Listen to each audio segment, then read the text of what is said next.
Hi, this is Dennis with Second Chance Tackle, and today I'm going to be working on a quantum reel. This is the Quantum Olympus 60. It came to me, James sent this reel in to me. It's missing a handle, and he asked me if I had a spare. Well, I have a spare. He's fortunate there. I found a spare. It shouldn't look terrible on the reel. It fits, and that'll make it run again.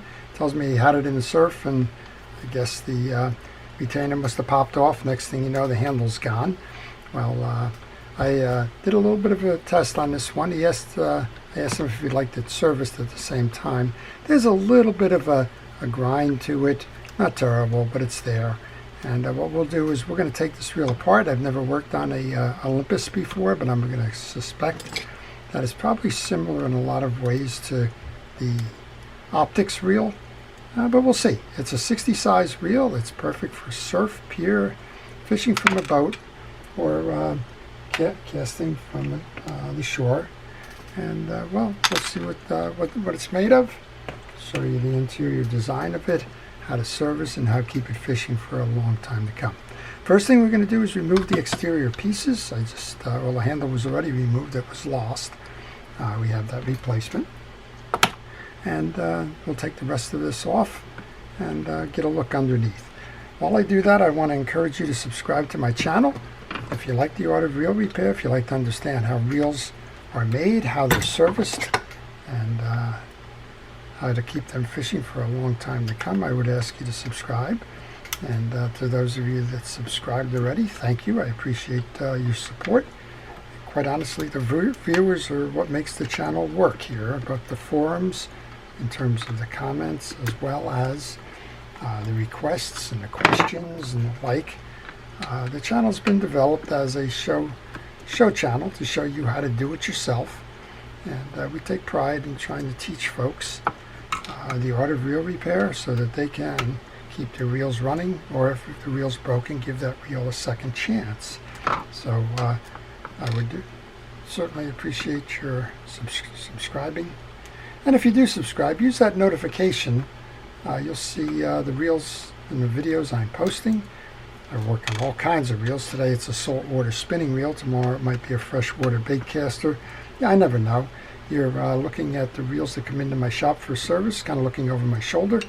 And, well, it always depends on what the mail carrier brings. There's 4 screws that I took out of the side. I always like to leave them on my table to make sure that they're all the same size. If they're not, I like to mark the location for the one that's longer or shorter, or whatever the difference may be in them. And then I put them into a parts tray. I use the bottom of a fast food container. There's 4 screws out. We should be able to remove the side plate now. And looks like we have a ball bearing. So we probably have 3 ball bearings in this reel. Kind of looks like a kind of standard setup. We have a crosswind block that's holding the axle shaft. We have a main gear that's going to have a gear on the back of that's driving the reel, and probably a ball bearing on the other side. So let's get underneath that, take a look. To remove the axle shaft, you want to take out the small Phillips head screw that's holding that in, and once you remove that, hold the crosswind block and pull up. That will remove the axle shaft. I don't put the bigger parts into a parts tray. I generally do not have a problem losing those. I'm going to oil that bearing. Again, when I did the test, it kind of seemed like dried or no grease, but we're going to find out. With that removed, we can remove the main gear now. Should just be able to pull up and out on that. Just like that. Yeah, it's dry. You can see that there is some grease that's kind of accumulated inside the gear. That's from centrifugal force spraying out. And we have our crosswind block that comes out behind that. We have our crosswind gear. And we have the bearing, which for the most part is out. And you can leave that bearing right in the case. I'm going to use a paper towel here just to wipe off. It has a little bit of the grease from the main gear was thrown on there. And this this reel is fine. A lot of people ask me how many ball bearings should a reel have, and generally my response is 3. You need 1 in each side of the main gear, 3 most efficient, and you need 1 up top here with the pinion gear. The rest, yeah, you're going to get a benefit from it, but the benefit is going to be less than you would imagine by just using a bushing or foregoing the bearing completely. I don't remember seeing on the side case the number of bearings there. It could be on the plate here. Sometimes they mark them. Okay, I'm going to just examine these for a moment. A little bit of grease on the back of this one. My guess on this reel is that this reel does not have a lot of grease. That's probably why it was causing the rough operation. You want to inspect all of these pieces and parts as you take them off. You want to clean them if they are dirty. So we have a little bit of old grease that, as I said, is gathered on the inside here. That's doing nobody any good, not doing anybody any bad. It's just where that will pool to with the centrifugal force. Looks like a nice solid gear. This is the tie down for a handle. As I was trying to match up handles, this comes off of the screw cap, and I just left it in there for general purposes. All right, you want to find a deep socket now that can handle that. You might be able to get this one off with a wrench straight up. Well, that took a moment to locate. It was hiding under my paper towel stack, and I'm not sure which way this comes off. It had a tie down screw, so we're going to try the traditional counterclockwise first, and I just felt that's tightening it. So we're going to go with a reverse thread. That means it's going to come off in a clockwise manner. Clockwise manner means you're turning it away from you. That's your cap. You need to notice that there is a little plastic ferrule here that's a guide for your axle shaft. Don't lose that. You don't need to take it out, but don't lose it. This has a traditional dog that intersects with the ridges on the back of the rotor, and this is spring operated. So what's going to happen here is, as you're turning your reel, everything is going to be fine, and you'll notice there is a little wire that's running between that eccentric collar here and the slot in that dog. It's right there, and as you pull back, it's going to allow this to come out. That coming out is what's going to lock into the rotor and stop the reel. So that's an old school approach there. And in order to get to my bearings, I'm going to need to remove that. So we'll take a Phillips head screwdriver and unscrew that anti-reverse dog. This is a good place to tell you to take pictures. Take a picture of this dog and the setup inside. You want to make sure that you get this right when you go to reinstall. The reason I mention that is it's very easy to put that on upside down. Then you're going to have a problem. So notice on this one, take the picture. Notice that the piece here has got this slot for that spring on the inside. And we have a little washer sitting underneath. We can leave that on the post. With that off, then we can remove this collar, which has got some old grease on it. Clean that off. And let you know that if you have any questions on this reel or any reel, maybe you'd like to learn a little bit more about the reel, the setup, manufacturer, whatever, leave those questions in the comment section. Your comment section does not need to be on that specific reel. I do try to answer all of them, and I try to answer those in the morning. So leave those questions in the comment section. I will try to answer those for you. There's 2 screws here that are acting as retainer screws for the pinion gear and the collar. So in some regards, this is like an optics. So if you have a Quantum optics, you can use this as a guideline. This up top end of it is a little bit different, but that's okay. The general service pretty much follows the same routine. Those 2 screws are the same, and now we should be able to pull out. And we see an extra ball bearing here. Now there's a ball bearing on the bottom of that shaft. I'm just going to leave those 2 screws right there because we're going to clean this up, and we'll start with the rebuild right off of that cleanup. Before I do that, I'm going to use a cotton swab just while I have that pinion gear out. Just make sure that this whole case is clean. If there was any old grease, that could be taken care of at this point. And right now there isn't any old grease there. I'm going to remove that first bearing. We'll oil that. And see if I can get that back in here. Probably not. Probably can just put it back on with the pinion gear itself. But what I'm doing here is I've just seated that bearing into the case where it belongs. I'm not quite sure if you can see that, but it's sitting at the bottom. I'm going to take the top bearing off as well. We'll oil that. These are shielded bearings. They're not sealed. So just putting the oil on that and letting it sit for a moment will allow that oil to seep in there and to help with the lubrication of it. I'm going to use a hard brush on a pinion gear. I want to pull the old greases out, and I generally do that on a paper towel so that it doesn't transfer back into the channel of those gears for the next time around. Now I'm going to use a fishing reel grease. I'm going to use Penn Precision reel grease. We're going to re-grease the bearing. Well, finding my grease brush is easier than finding my ratchet wrench. You want to do a nice job, get a lot of grease on that. Again, I think whatever issues I was finding with this reel just seemed to be a dry reel. Go above the teeth because that's the inner race of the bearing. And we can grab the bearing, which has been oiled, slide that on, and then take the whole assembly and seat that into the case.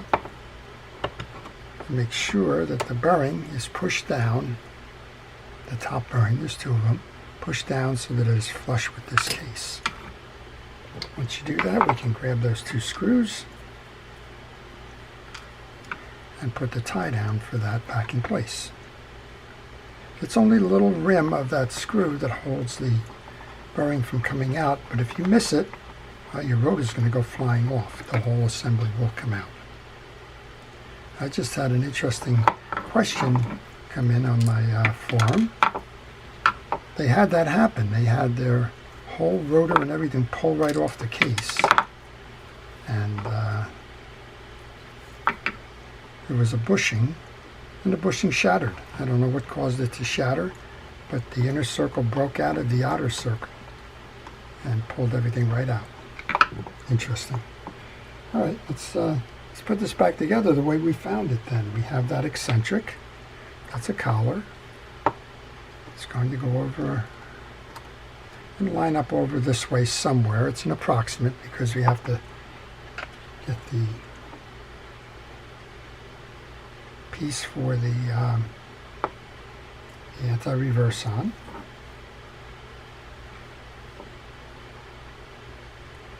It's actually over here. So let's back that up. I was looking for the one that had the little washer on it. Kind of goes in there like that. You can see there's actually a little indented ramp here. Now we can put that over. And you want to make sure that you get that spring in that little groove. If it's not in the groove, it's not set properly and it won't work. And you can test it right now. Well, we're not in the groove. There you go. Test it right now. Reeling it, backing it, and you can see how it brings it out. That's followed by this little tie-down nut or screw. For some reason this screw is missing a little bit of this. Not sure what's caused that.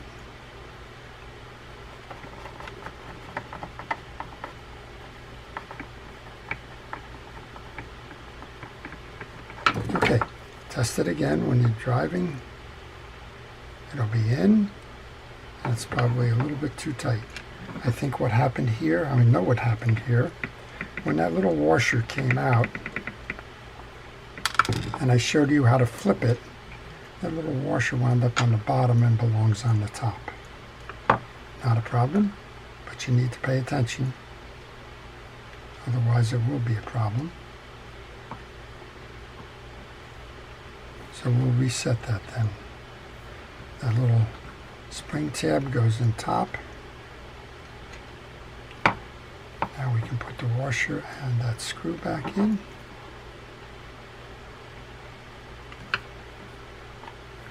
Lay that washer down so that it is over the post. Tighten down on your screw.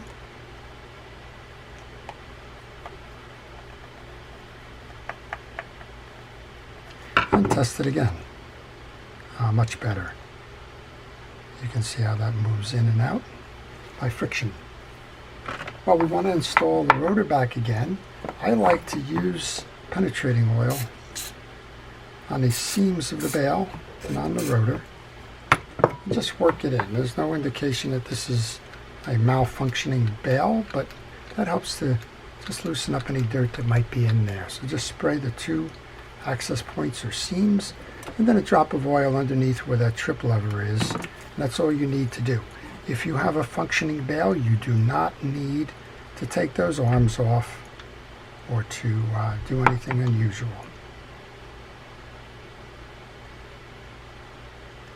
Okay, I want to make sure that I get that inside the rim as I go to put this down. I like these caps because you cannot over tighten them. Remember, that came off in a reverse thread, so it's going back on in a counterclockwise thread. So set your ratchet the other way, and then we have a tie down screw here that's going to hold that from slipping. And most of the time that counterclockwise thread will prevent it from slipping because it's going in the same direction that the reel is spinning. But this is kind of a fail-safe, so go ahead and make sure that you do that. And find the tie-down hole and insert that screw. That's the top end of the reel. And before we go put the gears in, you can give it a spin, and it's certainly spinning nice and easily. Let's go back then and set the rest of this up. Let's start with the oscillation gear. It's all cleaned. You check the teeth. You make sure that that's all good, that they're clean, just like that main gear is that we were cleaning. Then a good amount of grease. But this one gets grease everywhere. Inside the little bushing, on the face, because the crosswind block is going to ride on that. On the back, because it's going to ride in the case. And on the teeth, because that's going to intersect with the teeth from our main gear. That little piece has got its hands in everything. On the back end of your crosswind block, light greasing, and get a little bit of grease into the channel where the stud from the crosswind gear is going to ride. When you do that then, go ahead and put that in. This one's a little hard to not put in correctly, but if you had any questions, you can go back to your pictures and see the orientation on that. Got one more piece of hardware to deal with right now, and that is the main gear. Check those teeth. These are clean. As I mentioned, if anything, this reel was a little bit less than responsive because, well, it's fighting itself. All the metal on metal made it a little bit harder to operate properly. Teeth on this gear, you get grease on the front and the back. There is a little shim washer on this gear, good to take a note of. And we can just go ahead and insert that. Make sure that you're seated in that pinion gear. And then we can take our axle shaft and assembly. Make sure that that's nice and clean. A little bit of grease on there.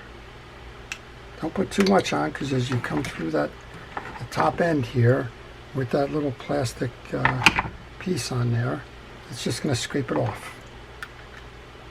Bring it in, bring it down, and then the flat side goes into the crosswind block. And then make sure that you align the hole in the crosswind block with the hole in the axle shaft. Then we use that very small screw. to tie all of that together. This essentially is how we found it when we opened up the case. Okay, the bearing has been oiled in the case here. All we have to do is put that back on. I like to hear that. You want to see a nice crisp snap where your case is flat and even and all of the seams are closed nicely before you put those screws back in. If you have something misaligned and it did not snap like that, take it off and rework it. Because if you don't, you're going to have some kind of tension in there that's going to cause the reel to not perform well or grind a piece or something else. That's one of 4 screws. They're all the same, so it doesn't matter which hole they go in. I like to put these on kind of in an X pattern. Start on one side, go to the other. This is a little test here because I have big fingers and trying to get it into a small hole there. These can be worked with a flat bladed screwdriver or a number 2 screwdriver, Phillips head.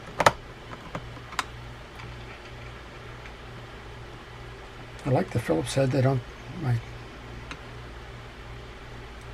slip the screw as much as when I'm using a flat bladed one. However, sometimes with these through slots, it's better to use that flat blade to break the hold the first time. Alright, here's the last one.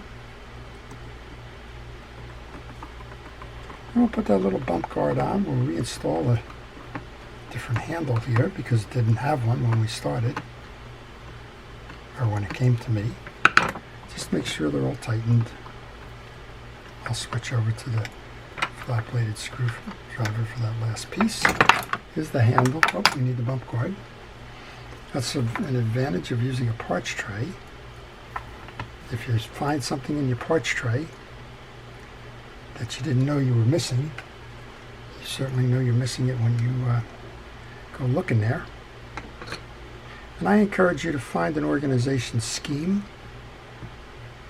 It doesn't have to be the way I do it, but tell yourself you're going to organize your pieces and parts that come off the reels a certain way before you start taking them off.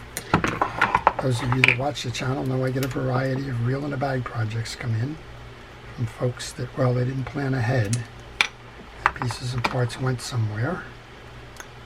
And, well, it just made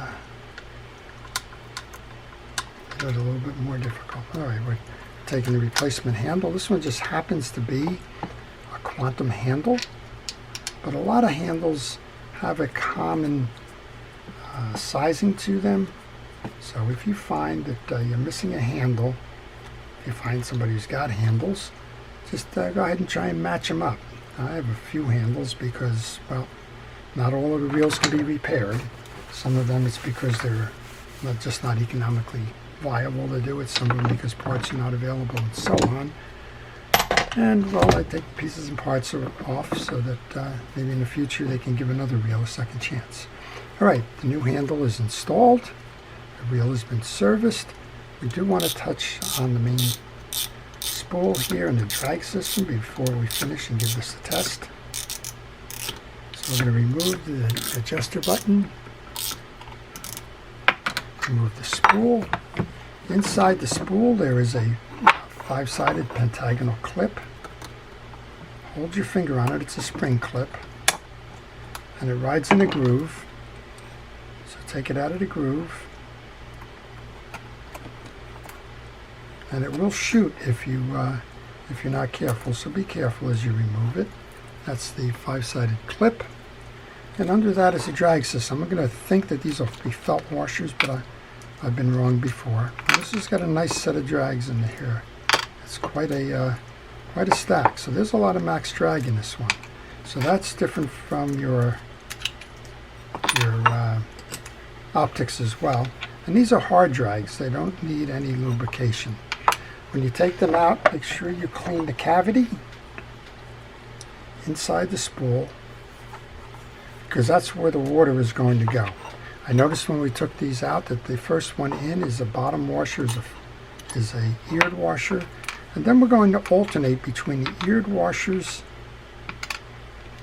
and the round washers until we complete the stack. So hard washer, keyed washer or round washer, hard washer, eared washer.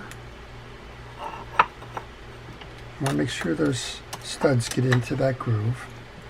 Hard washer, keyed washer, hard washer, eared washer, hard washer, keyed washer, and now we need that clip again.